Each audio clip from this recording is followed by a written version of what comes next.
Paman, jika Ustadz bisa sembuhkan suami saya, kami akan masuk Islam. Bayangkan, seorang istri pendeta berusia matang, wajahnya pucat oleh kurang tidur, matanya sembab karena 7 hari menangis tanpa henti di rumah sakit. Suaminya, pendeta militan yang ia banggakan, terbaring koma tanpa sebab medis yang jelas. Saat harapan hampir habis, seorang ustadz muda datang dan memicu keputusan paling berani dalam hidupnya. Akankah janji itu benar-benar mengubah iman dan takdir mereka selamanya? Namun, sebelum kita lanjut ke cerita selengkapnya, bagi sahabat yang beragama Islam, mari kita untuk selalu menuliskan sholawat Nabi Muhammad. Kita berharap semoga sholawat ini menjadi saksi agar kita mendapat syafaat Nabi Muhammad di akhirat kelak. Like dan subscribe ke channel Pojok Hidayah sangat membantu kami untuk selalu bersemangat membagikan cerita-cerita yang penuh inspirasi dan penuh hikmah. Pendeta Jimmy dikenal luas sebagai sosok yang tak pernah setengah-setengah dalam berdakwah. Usianya telah genap 50 tahun, namun api semangatnya sering membuat orang lupa bahwa tubuhnya tak lagi muda. Rambutnya mulai memutih di pelipis, keriput halus menghiasi wajahnya, tetapi suaranya tetap lantang, penuh tekanan, dan kadang menggetarkan jemaat yang mendengarnya. Di mimbar, ia bukan sekedar pengkhotbah, ia adalah prajurit. Setiap kata yang keluar dari mulutnya seperti peluru keyakinan, menuntut kepatuhan, mengajak perlawanan terhadap keraguan, dan menyerukan kesetiaan penuh pada iman yang ia yakini. Hidup pendeta Jimmy hampir sepenuhnya milik gereja. Pagi dimulai dengan doa, siang dengan kunjungan jemaat, malam dengan persiapan khotbah atau diskusi teologi yang panjang. Ia jarang terlihat beristirahat. Bahkan ketika istrinya menyarankan untuk mengambil cuti, ia hanya tersenyum dan berkata bahwa ladang pelayanan terlalu luas untuk ditinggalkan. Tuhan memberi kekuatan, begitu katanya, seolah tubuh manusia tak memiliki batas. Jemaat menghormatinya, sebagian mengagungkannya. Ada yang merasa diselamatkan oleh kata-katanya, ada pula yang diam-diam takut pada sikapnya yang keras dan tak kenal kompromi. Pendeta Jimmy tidak suka perdebatan yang melemahkan iman. Ia membenci keraguan. Baginya, keyakinan harus ditegakkan dengan ketegasan, bahkan jika itu berarti melukai perasaan orang lain. Dalam benaknya, kelembutan adalah bentuk kelemahan. Namun di balik keteguhan itu, tubuhnya menyimpan kelelahan yang menumpuk perlahan, seperti pasir yang terus mengisi wadah hingga akhirnya meluap. Malam-malam tanpa tidur, tekanan batin karena tanggung jawab besar, dan usia yang tak lagi muda mulai menagih harga. Seringkali ia merasakan pusing ringan, dadanya sesak dan pandangan berkunang-kunang, tetapi semua itu ia abaikan. Ia menganggapnya sebagai godaan yang harus dilawan. Suatu malam minggu, gereja dipenuhi jemaat. Lampu-lampu terang menyinari mimbar. Pendeta Jimmy berdiri tegak dengan Alkitab di tangannya. Khotbah malam itu tentang keteguhan iman dan pengorbanan total. Suaranya menggelegar, penuh emosi, seolah seluruh hidupnya tumpah dalam setiap kalimat. Jemaat terdiam, sebagian menitikkan air mata, sebagian mengangguk-angguk penuh keyakinan. Kita tidak boleh lelah, serunya lantang. Iman tidak mengenal kata menyerah. Namun tepat saat kalimat itu keluar, suaranya tiba-tiba melemah. Tangannya gemetar, dunia di sekelilingnya terasa berputar. Nafasnya berat seperti ada beban besar menekan dadanya. Ia mencoba bertahan, mencoba menyelesaikan satu kalimat lagi, tetapi tubuhnya tak lagi patuh. Pandangannya mengebur, suara jemaat berubah menjadi dengung yang jauh. Dalam hitungan detik, tubuh pendeta Jimmy oleng. Alkitab terlepas dari tangannya dan jatuh ke lantai dengan suara yang menggema di ruangan yang mendadak sunyi. Ia terhuyung, lalu roboh di atas mimbar. Jeritan panik pecah di antara jemaat. Beberapa orang berlari mendekat. Sebagian lagi terdiam kaku tak percaya. Istrinya yang duduk di barisan depan langsung bangkit, wajahnya pucat, jantungnya seakan berhenti berdetak. "Jimmy!" teriaknya sambil berlutut di sisi suaminya. Pendeta Jimmy terbaring tak bergerak. Matanya tertutup, nafasnya berat dan tak teratur. Seseorang segera memanggil ambulans. Detik-detik terasa lambat, seolah waktu sengaja menahan langkahnya untuk memperpanjang kepanikan. Sirine ambulans akhirnya memecah malam. Tubuh pendeta Jimmy diangkat dengan tandu, dikelilingi wajah-wajah cemas. Dalam perjalanan menuju rumah sakit, istrinya menggenggam tangannya erat-erat, berdoa tanpa suara. Ia mencoba menguatkan diri, meyakini bahwa suaminya akan baik-baik saja, seperti sebelumnya setiap kali kelelahan menyerang. Namun malam itu berbeda. Di ruang gawat darurat, dokter dan perawat bergerak cepat. Monitor dipasang, infus disambungkan, pemeriksaan dilakukan berulang kali. Istri pendeta Jimmy berdiri di sudut ruangan. Tubuhnya gemetar, matanya tak lepas dari wajah suaminya yang kini tampak begitu rapuh. Sosok yang selama ini terlihat kuat, tak tergoyahkan, kini terbaring tanpa daya.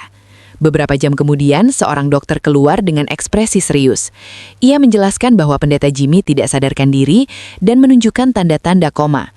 Penyebabnya belum jelas, diperlukan pemeriksaan lanjutan dan observasi intensif.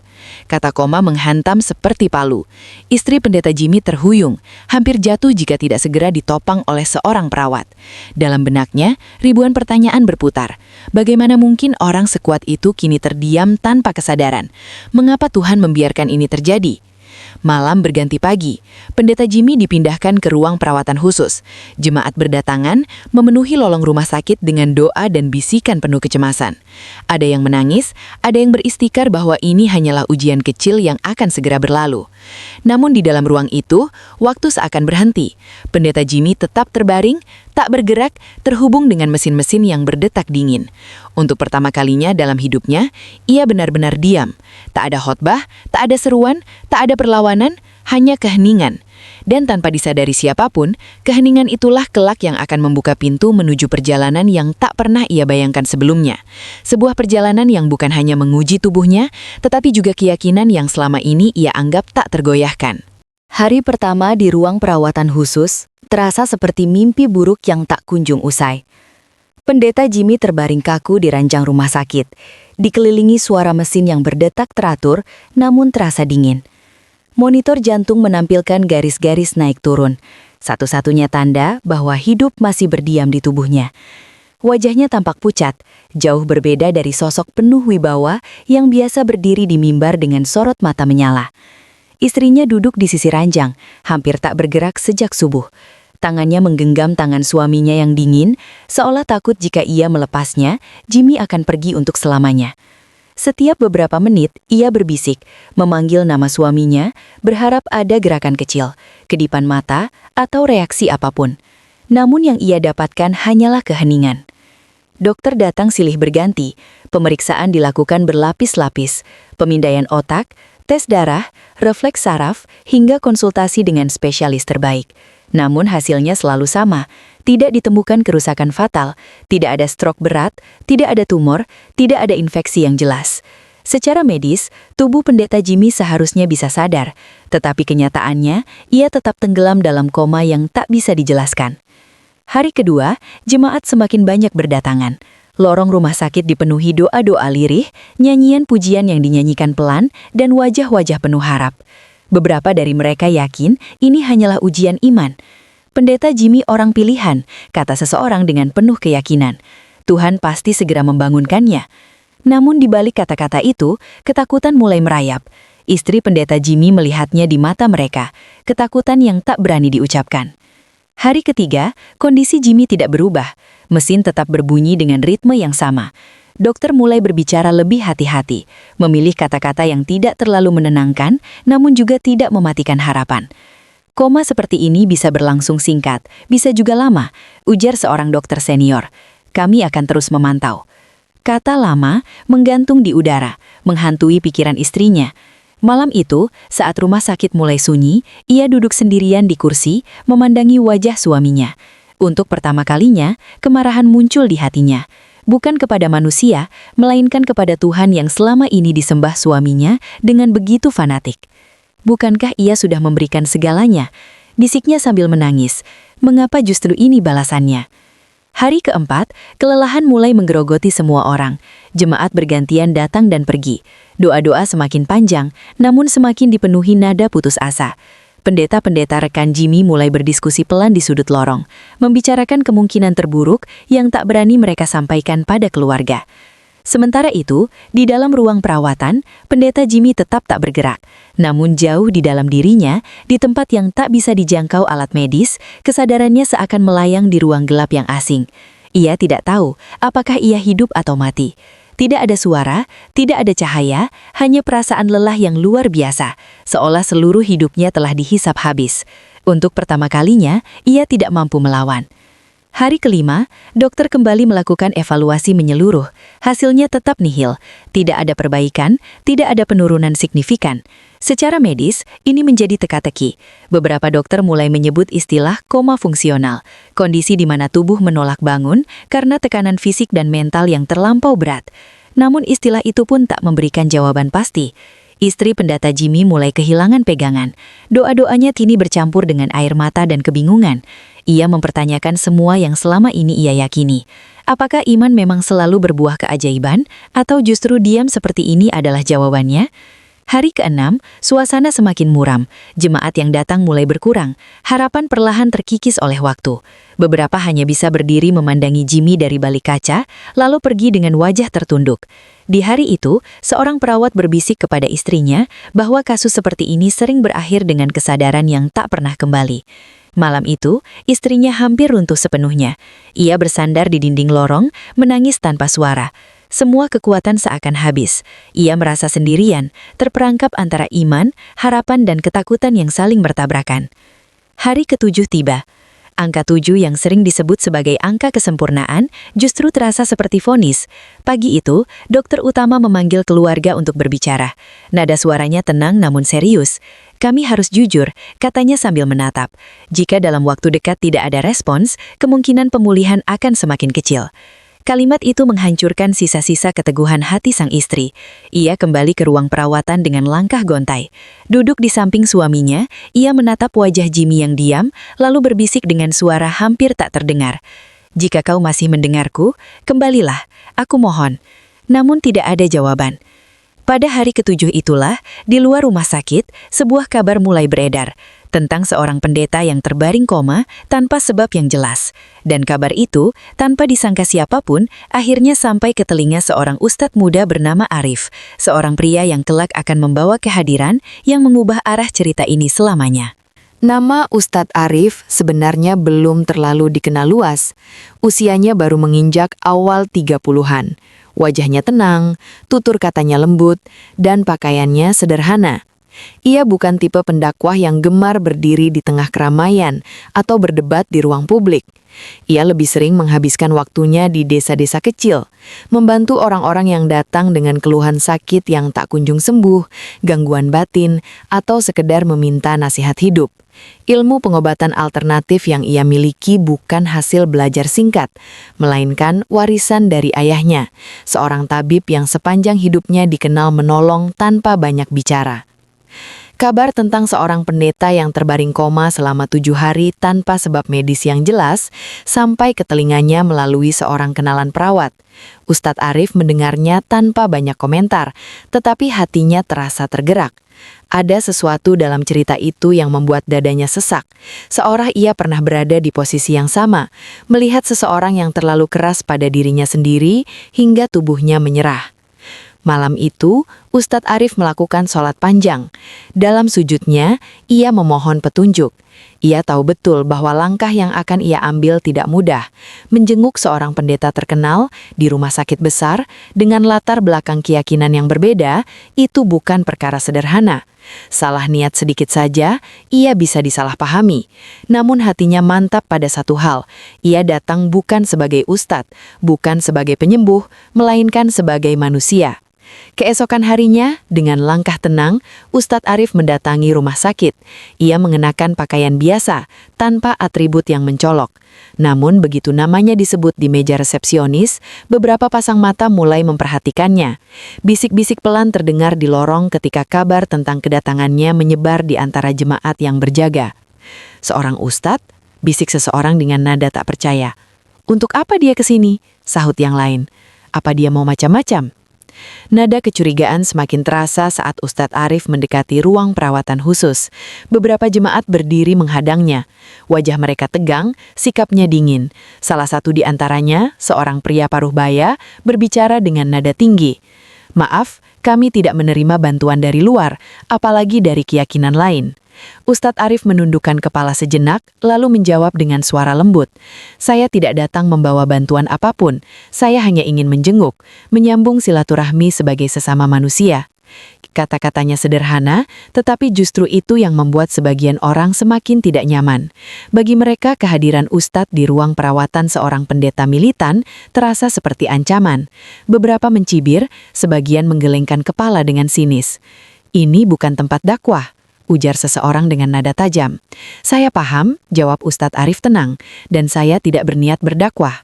Perdebatan kecil mulai terjadi. Suasana lorong menegang. Namun di tengah ketegangan itu, seorang perempuan keluar dari ruang perawatan. Wajahnya sembab, matanya merah karena kurang tidur. Ialah istri pendeta Jimmy. Ia menatap Ustadz Arif dengan ragu, lalu memandang jemaat yang mengelilinginya. "Ada apa ini?" tanyanya lelah. Seorang jemaat menjelaskan dengan nada keberatan tentang siapa Ustadz Arif dan alasan kedatangannya. Mendengar itu sang istri terdiam cukup lama. Matanya meneliti wajah Ustadz Arif, mencoba membaca niat di balik ketenangannya. Ia tidak melihat kesombongan, tidak juga provokasi, hanya kelelahan yang sama seperti yang ia rasakan. "Apa yang sebenarnya Anda inginkan?" tanyanya akhirnya. Ustadz Arif menatapnya dengan penuh hormat. "Saya hanya ingin mendoakan beliau. Jika diizinkan, saya ingin duduk sebentar. Tidak lebih." Istri pendeta Jimmy menelan ludah. Dalam hatinya, ia tahu harapan medis hampir habis. 7 hari tanpa perubahan telah mengikis keyakinannya sedikit demi sedikit. Ia menoleh ke arah ruang perawatan, ke tubuh suaminya yang terbaring diam, lalu kembali memandang Ustadz Arif. "Baik," katanya pelan, namun tegas. "Masuklah." Keputusan itu langsung memicu reaksi. Beberapa jemaat memprotes, sebagian lain hanya bisa terdiam. Namun sang istri tak bergeming. Untuk pertama kalinya dalam 7 hari, ia mengambil keputusan yang benar-benar didorong oleh keputusasaan dan harapan sekaligus. Di dalam ruangan, Ustadz Arif berdiri di dekat ranjang. Ia tidak menyentuh apapun. Ia hanya menatap wajah pendeta Jimmy yang pucat, lalu memejamkan mata sejenak. Hatinya bergetar. Ia merasakan kelelahan yang dalam, seolah beban hidup pendeta itu masih menggantung di udara. "Assalamualaikum," bisiknya pelan, bukan sebagai seruan, melainkan sebagai doa. Ia kemudian menoleh kepada sang istri. "Jika berkenan, izinkan saya duduk dan membaca doa dalam hati." Sang istri mengangguk, air matanya jatuh tanpa suara. Di luar ruangan, jemaat menunggu dengan perasaan campur aduk, antara marah, curiga, dan takut. Mereka tidak tahu bahwa pada saat itulah, sebuah titik balik sedang perlahan terbentuk, bukan melalui perdebatan, bukan melalui khutbah, melainkan melalui keheningan yang dipenuhi niat tulus. Dan di balik kelopak mata pendeta Jimmy yang tertutup, sesuatu mulai bergerak, sesuatu yang selama ini tertahan oleh kesombongan, kelelahan, dan keyakinan yang tak pernah ia pertanyakan. Malam turun perlahan di rumah sakit itu, membawa sunyi yang berbeda dari malam-malam sebelumnya. Lampu-lampu lorong meredup, langkah kaki perawat terdengar pelan, dan suara mesin di ruang perawatan khusus menjadi satu-satunya irama yang menemani keheningan. Ustadz Arif masih duduk bersila di kursi kecil di samping ranjang pendeta Jimmy. Matanya terpejam, napasnya teratur, doanya mengalir tanpa suara. Bukan doa yang menuntut, melainkan doa yang menyerahkan segalanya pada kehendak Tuhan. Istri pendeta Jimmy berdiri beberapa langkah di belakangnya. Ia memperhatikan sosok ustadz muda itu dengan perasaan yang sulit dijelaskan. Tidak ada mantra keras, tidak ada gerakan aneh, tidak ada klaim kesaktian. Yang ia lihat hanyalah ketenangan. Ketenangan yang sudah lama tak ia rasakan sejak suaminya jatuh koma. Dadanya bergetar, air mata kembali mengalir. Kali ini bukan hanya karena putus asa, tetapi karena sebuah harapan kecil yang nyaris padam kini kembali menyala. Beberapa menit berlalu. Lalu setengah jam. Tidak ada perubahan yang kasat mata. Jemaat yang mengintip dari balik kaca mulai gelisah. Beberapa menggelengkan kepala, seolah berkata bahwa ini semua sia-sia. Namun Ustadz Arif tetap diam, seakan tidak terpengaruh oleh waktu maupun pandangan orang lain. Di saat itulah, sesuatu terjadi. Jari tangan pendeta Jimmy bergerak sangat pelan, hampir tak terlihat. Monitor jantung menunjukkan perubahan kecil pada irama detaknya. Seorang perawat yang sedang berjaga mendadak berhenti, menatap layar dengan kening berkerut. "Tunggu," gumamnya. "Ada respons." Istri pendeta Jimmy menutup mulutnya, menahan isak. Ia mendekat, menatap wajah suaminya dengan mata membelalak. Kelopak mata pendeta Jimmy bergetar, seperti seseorang yang sedang berjuang keluar dari tidur yang sangat dalam. Napasnya berubah, lebih berat, lebih sadar. "Jimmy?" bisiknya gemetar. Beberapa detik terasa seperti keabadian. Lalu, perlahan, mata pendeta Jimmy terbuka. Ruangan seketika gempar. Perawat bergegas memanggil dokter. Monitor berbunyi lebih cepat. Ustadz Arif membuka mata, menoleh sekilas, lalu kembali menunduk, seolah tidak ingin mengambil peran apapun atas apa yang terjadi. Ia tahu, apapun yang baru saja terjadi bukanlah miliknya. Pendeta Jimmy belum sepenuhnya sadar. Matanya terbuka, tetapi pandangannya kosong. Bibirnya bergerak, mencoba membentuk kata, namun tak ada suara yang keluar. Dokter datang dan melakukan pemeriksaan cepat.